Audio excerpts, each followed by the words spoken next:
recording. So if you're watching the video, you can skip ahead about 15 minutes. That's when the lecture will start.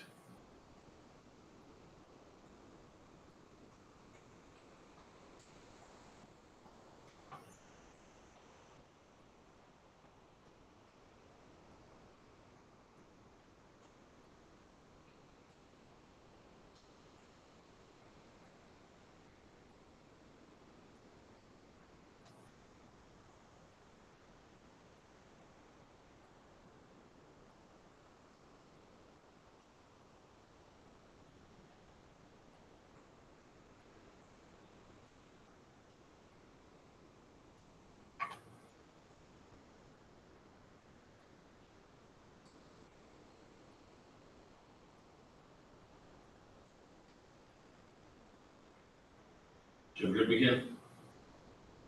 That was pretty interesting, I guess. Went to the Charleston gym. It's pretty cool. Okay. Changing it up a bit. Just exploring all the gyms.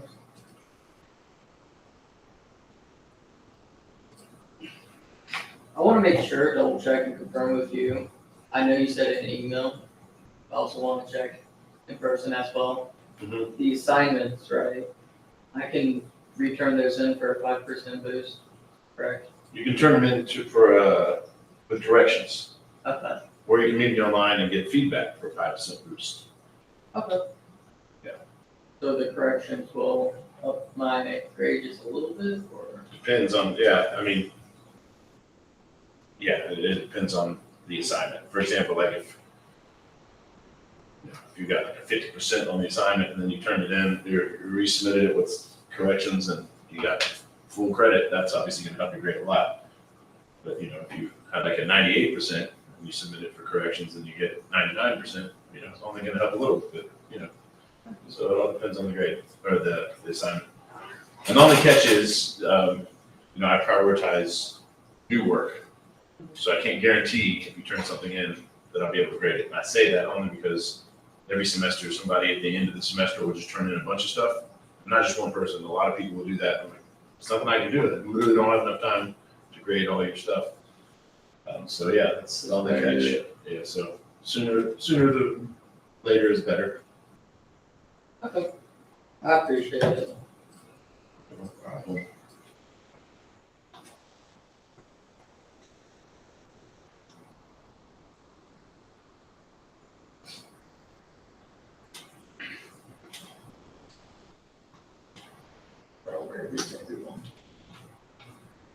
Might be taking the day off. I know I would if I could. It's awesome.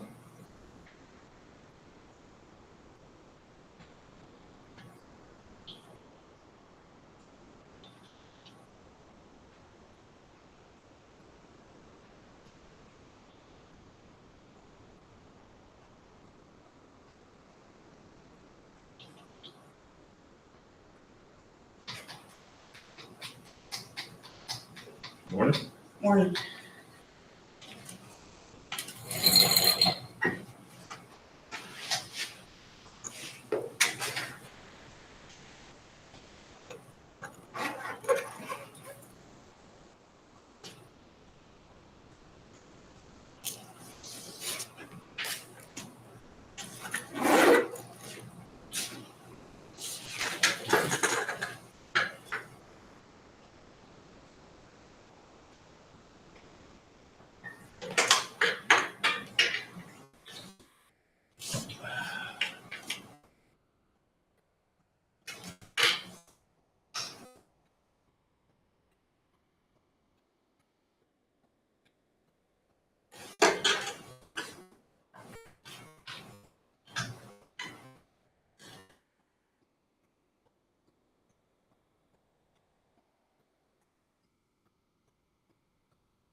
Good morning. Morning.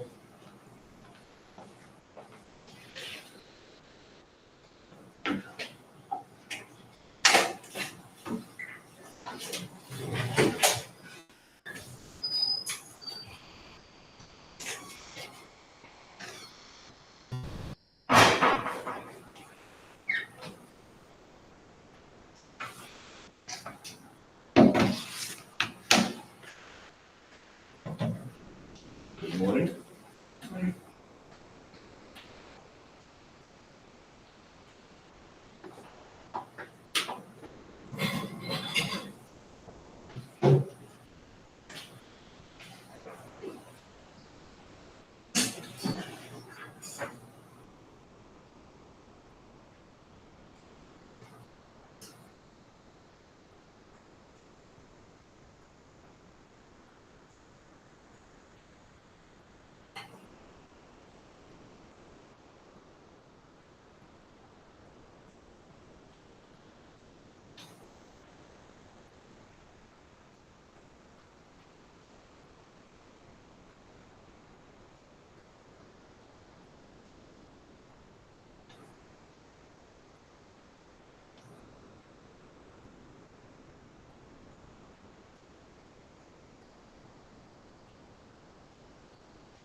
Morning.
a little bit less than a minute left, so go ahead and start attendance.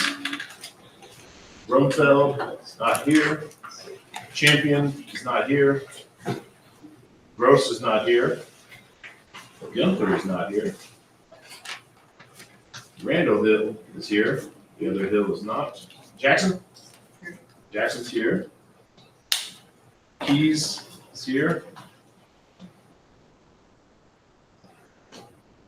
This is here. Sigmund's here, right? I thought I saw you come in. Yep, Sigmund's here. Slaughter is not here. Smith, not here. Stover is here. Tompkins just rolled in.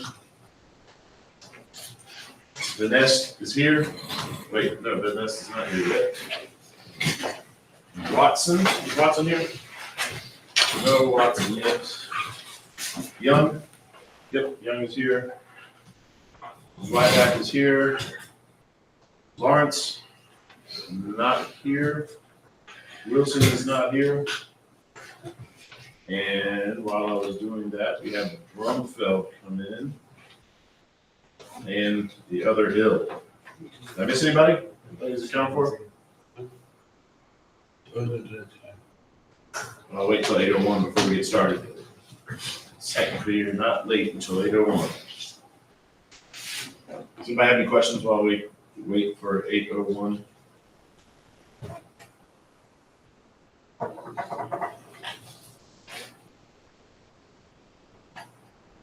It's 8:01. We'll get started. Same old stuff as usual. We'll start off reminding you that attendance is mandatory and graded. Remind you that participation, I haven't really been enforcing it, but participation points are what you really get graded at for, not just being here.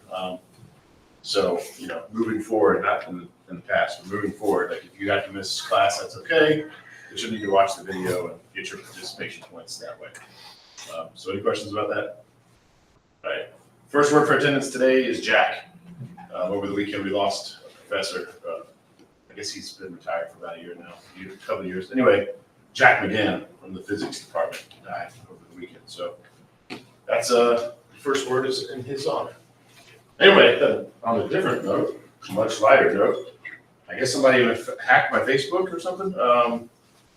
Because somebody noticed and sent me a message that there was a slightly inappropriate post on the Facebook group that I did not post, and I couldn't even find it at first, and then I found it and deleted it and all that. So anyway, I guess the point is, first of all, if you see something like that, call me out, let me know, because it wasn't me.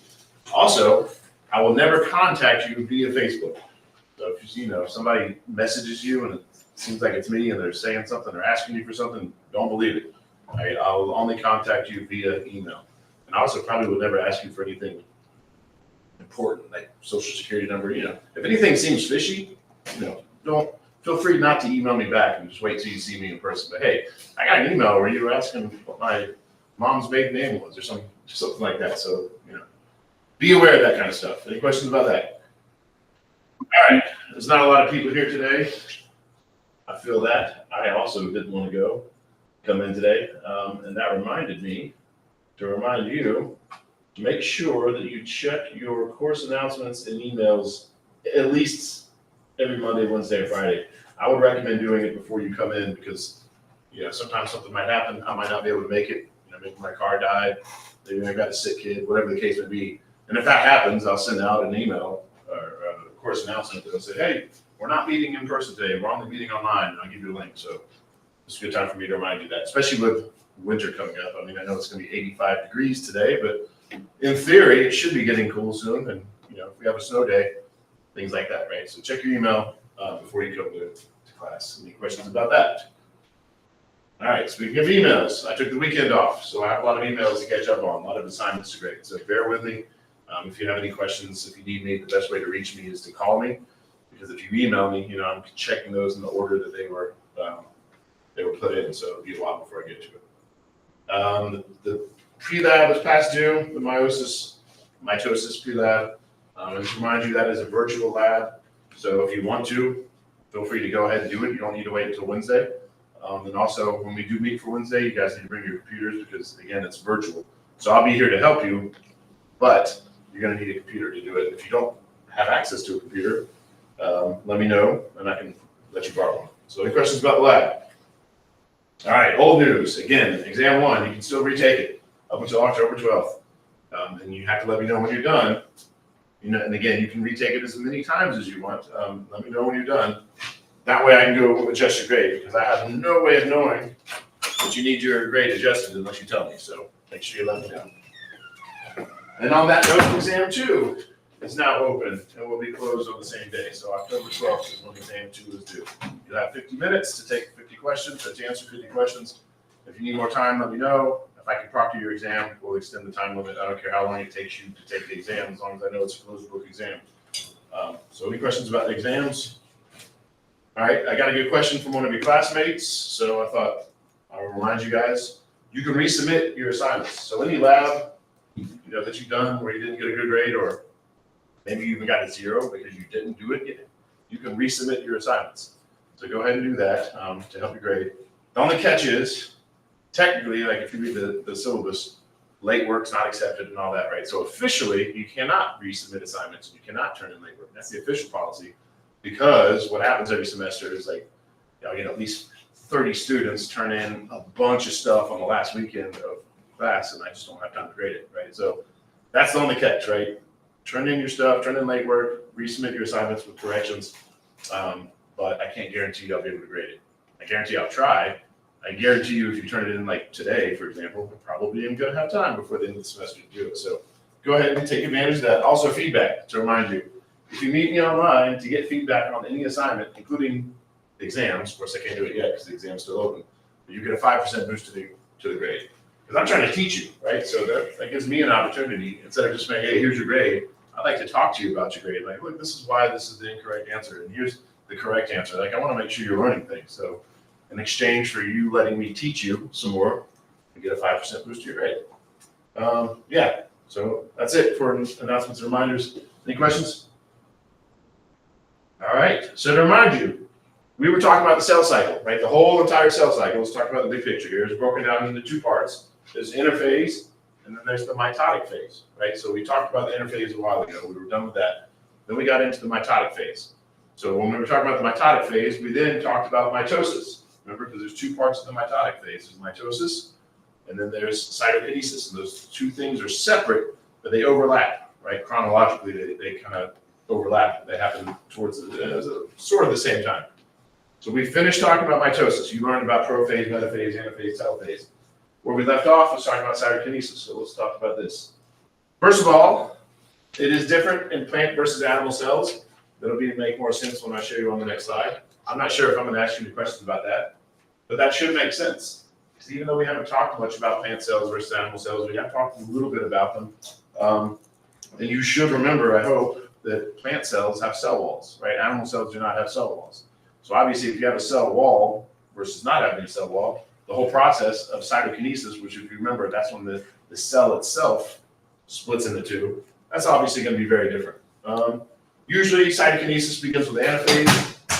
When it comes to animal cells, I'm not going to ask you that, so I'm going to put an X through that, but that's just for you to know. Notice I use the word usually, so if you want for extra credit, you can look that up. Like, what are the exceptions to that? And also, that's just animal cells. What about plant cells? What about fungi? Things like that. What about bacteria? When does cytokinesis begin with other types of organisms?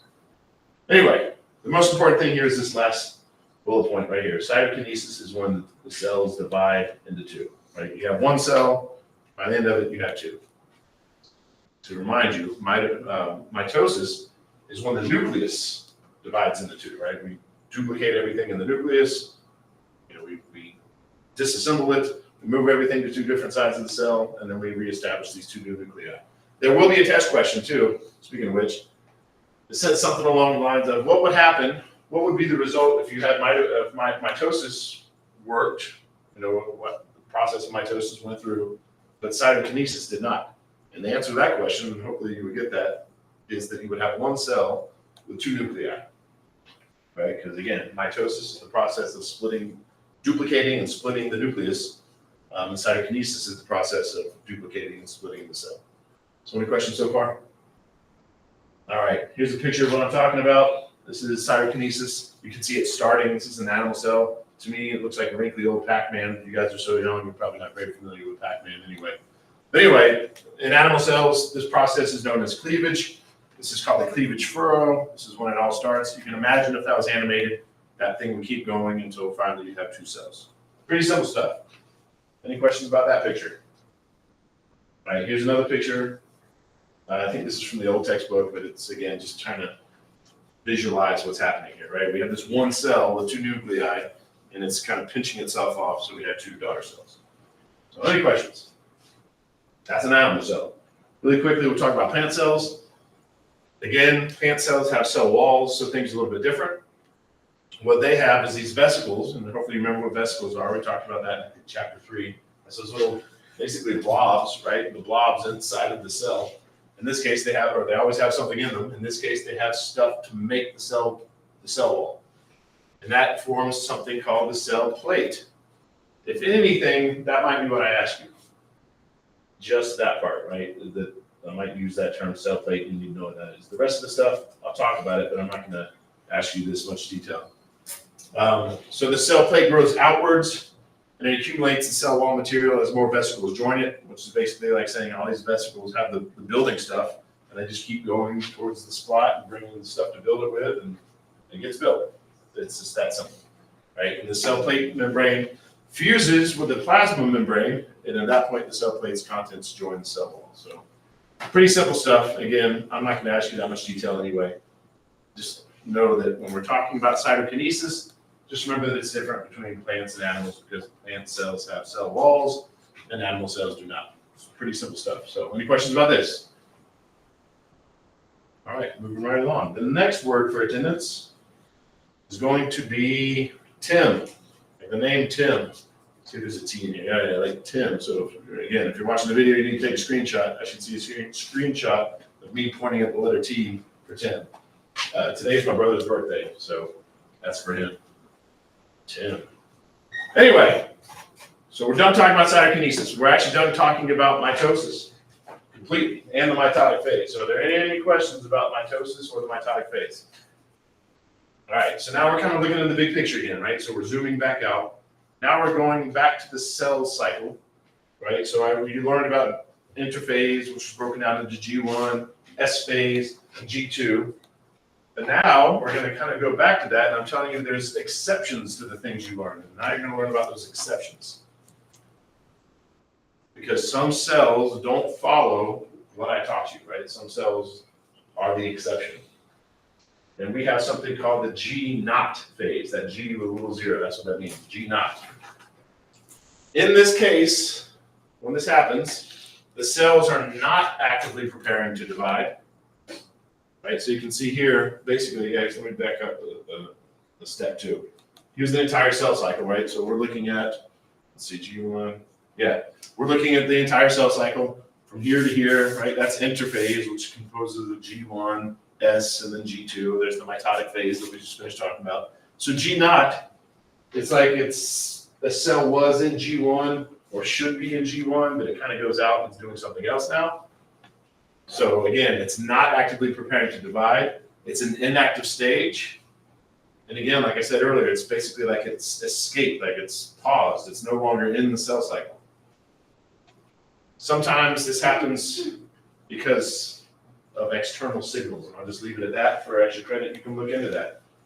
I'll write a paper about that. What kind of external signals are causing the cells to basically pause and leave the cell cycle?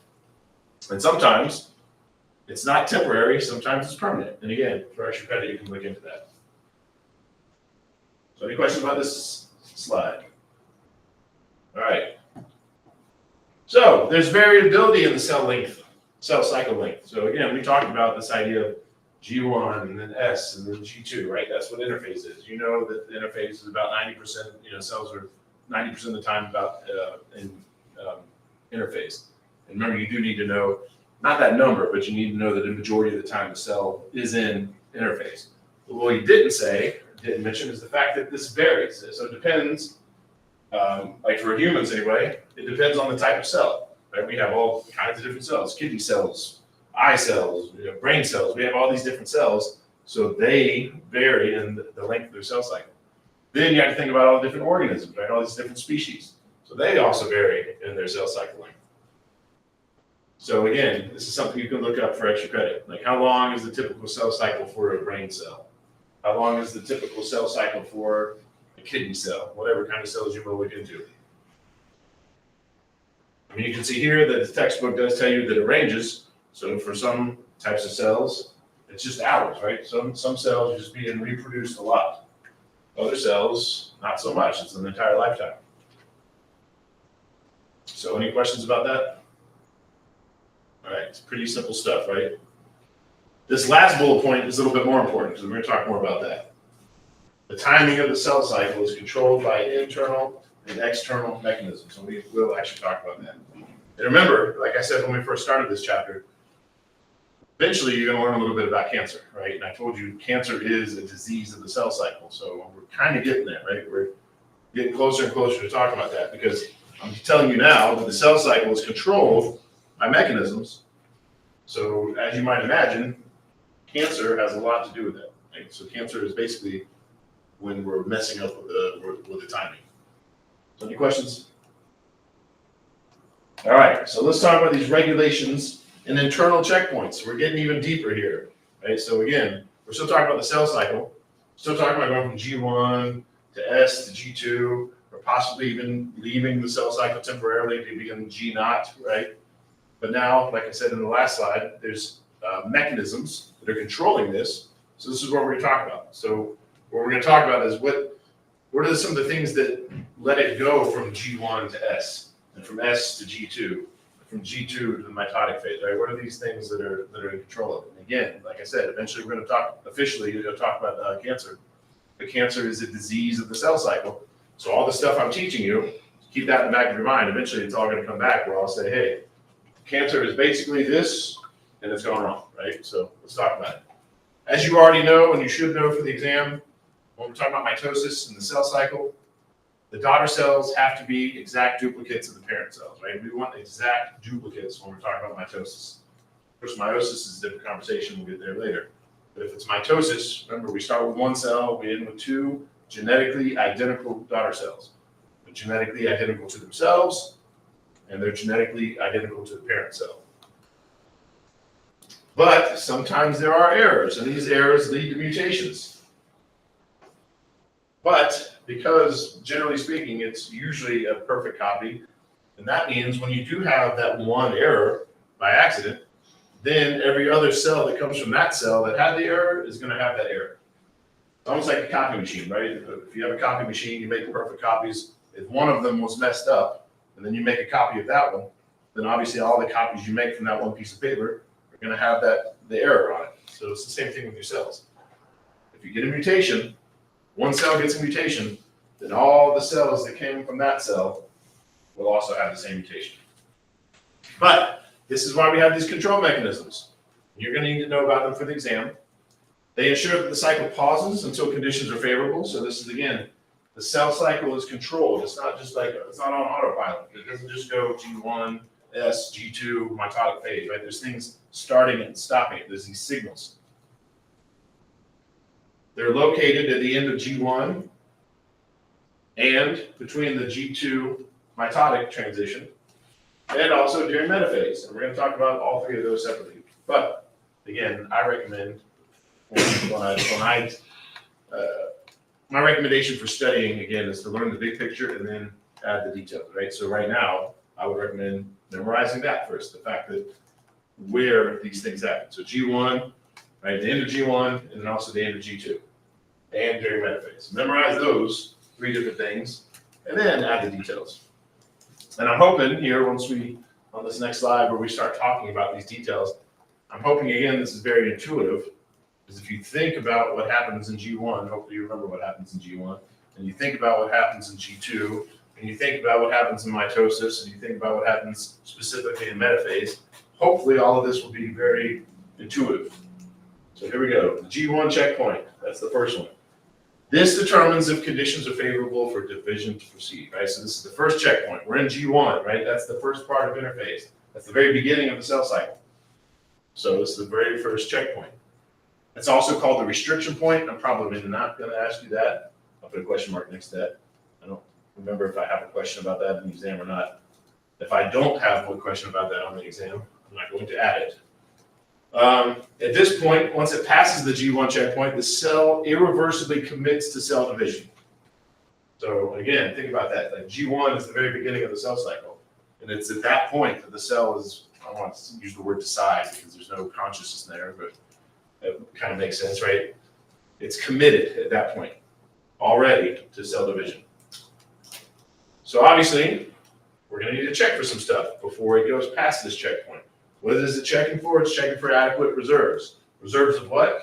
Well, stuff, right? Materials, energy, like ATP, right? All that stuff. Make sure that it's at an adequate cell size. If the cell's too small, you want to be cutting it in half because then you'd have two even smaller cells. That wouldn't be good. It also checks for damage to DNA because remember, when we're talking about duplicating cells, we're also duplicating the DNA, like we talked about in S phase, right? So obviously, if there's any mistakes to the DNA, that needs to be fixed before you copy it. And if these requirements are not met, then the cell does not go into the S phase. Remember, S phase is when we duplicate the DNA. So this should make sense, right? This should be, again, very intuitive, right? If there's damage to the DNA, it needs to be fixed before we can duplicate it. And again, 100 level class, so I'm leaving it at that, but for extra credit, you can look that up. So what kind of damage am I talking about? What does the damage? How does that damage get checked? How does the damage get fixed? All these things I'm not telling you about because it's a 100 level class, but you can look up all that for extra credit if you want. So any questions about this slide? Or the G1 checkpoint? We're now done talking about the G1 checkpoint. This is all we have to say about it. Okay, next one is the G2 checkpoint. This bars entry to the mitotic phase if conditions are not met. So again, this is the end of G1. And hopefully by now you know after G1 comes the mitotic phase. So if the conditions aren't met for G1, for the G2 checkpoint, then obviously it's going to stay in G2, which means obviously it's not going to go into the mitotic phase. At this point, it's checking for cell size, again, because you don't want to have too small of a cell. You split that in half and you're going to have two even smaller cells. That's not good. It also checks for protein reserves. Because again, you're about to split, right? The mitotic phase is all about splitting into two new cells. So you want to make sure that you have plenty of proteins. And then of course, this very important part for us anyway, for this discussion, is that last bullet point. Because remember, G2 comes after S phase, right? S phase is when the chromosomes are duplicated.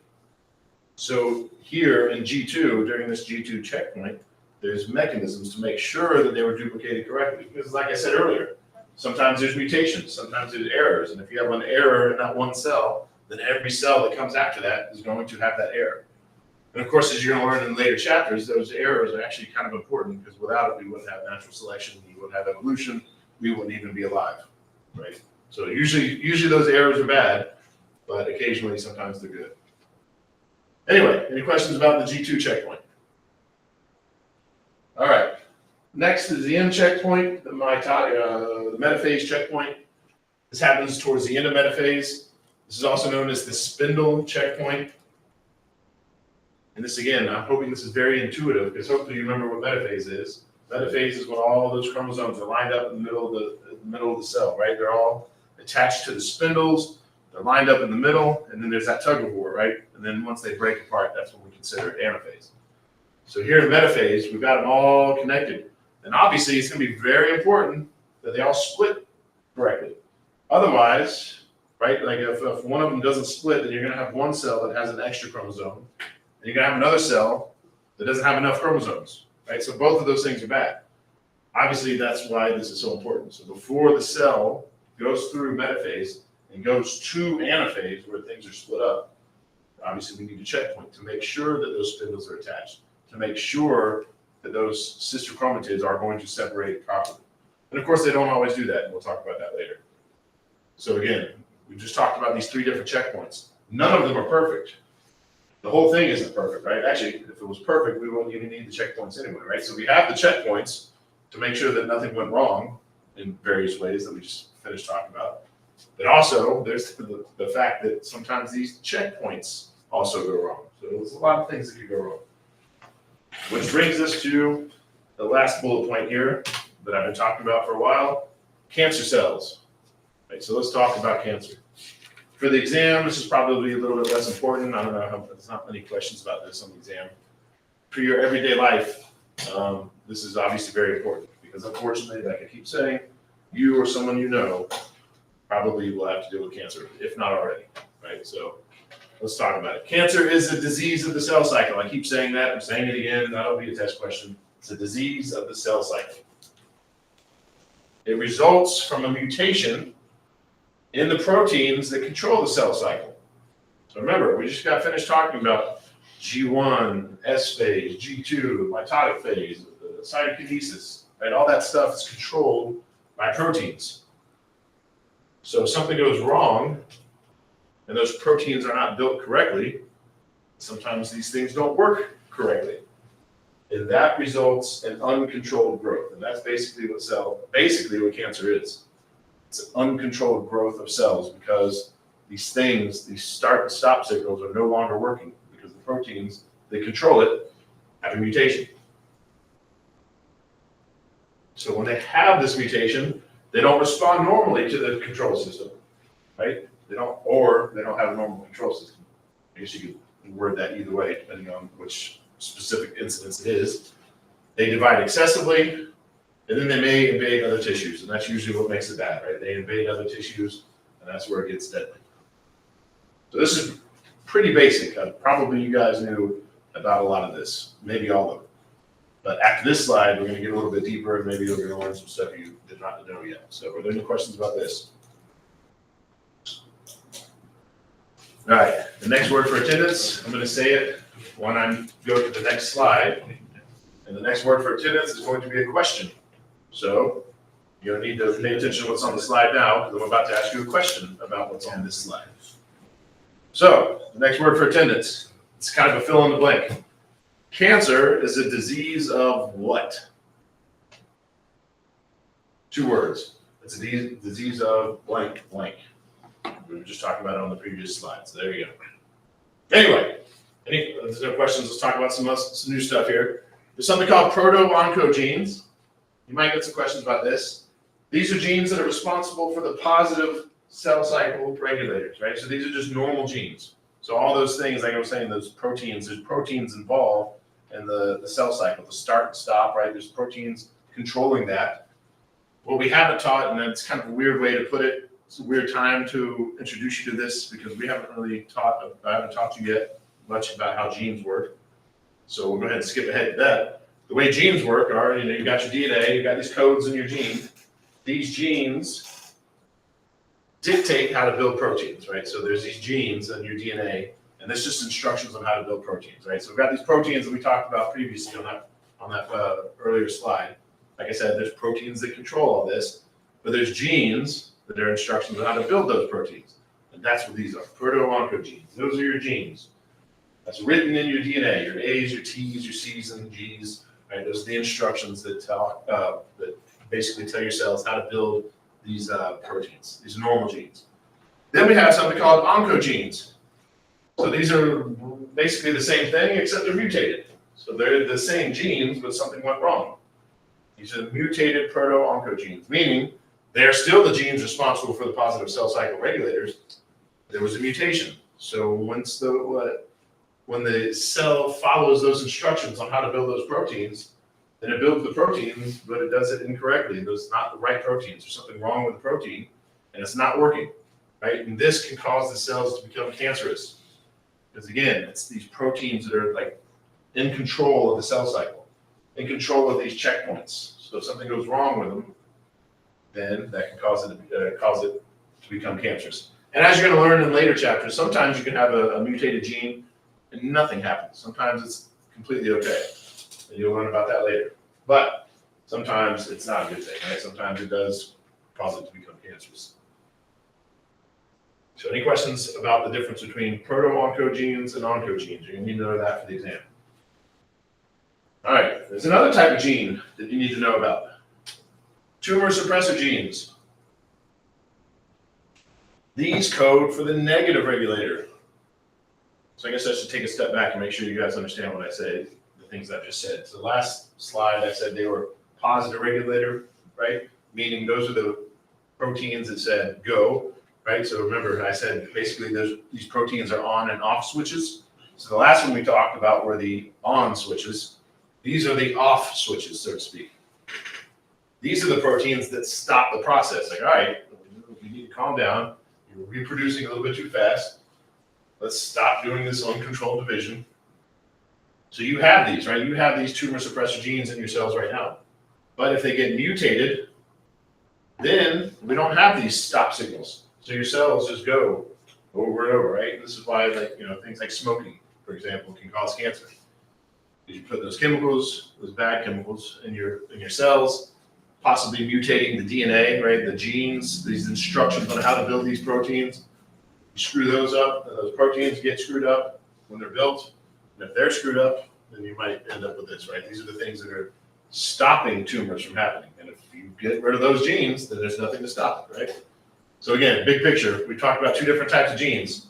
We talked about the positive ones and the negative ones, right? Positive, not in like any kind of like good or bad context, but positive as in those are the genes that say go, right? Those are the genes that are telling the cell cycle to go ahead. And we have these negative genes, which are the ones that say, all right, now's the time to stop. And of course, if either one of those goes wrong, then you could possibly get cancer. And there's one example from your textbook. There's a P53 gene. I'm not going to ask you to memorize the fact that it's P53. I'm not going to use that name. I probably won't even ask you about this, but just in case, I would pay attention. But again, I'm not going to have you memorize the fact that this particular gene is called P53.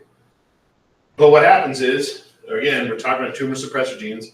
If you have this normal P53 gene, again, the genes are instructions on how to build proteins, right? So you have this gene, it's working.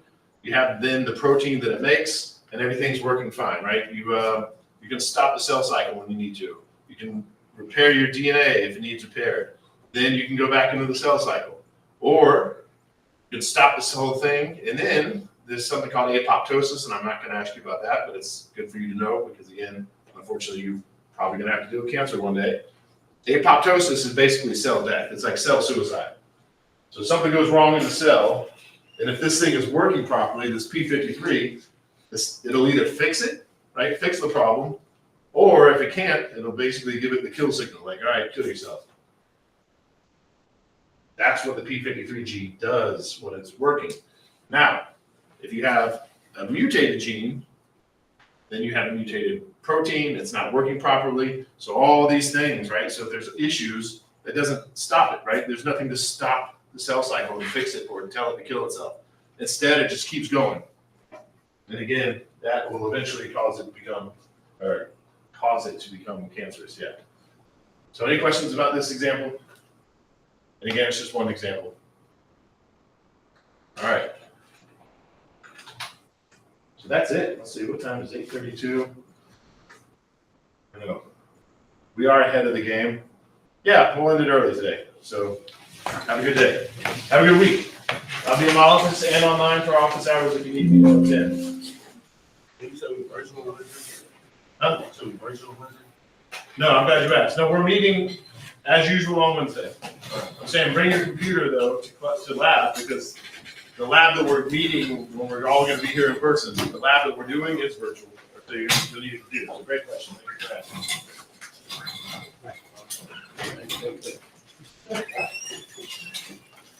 I took a lot of thinking for that question. Huh? I took a lot of thinking for that question.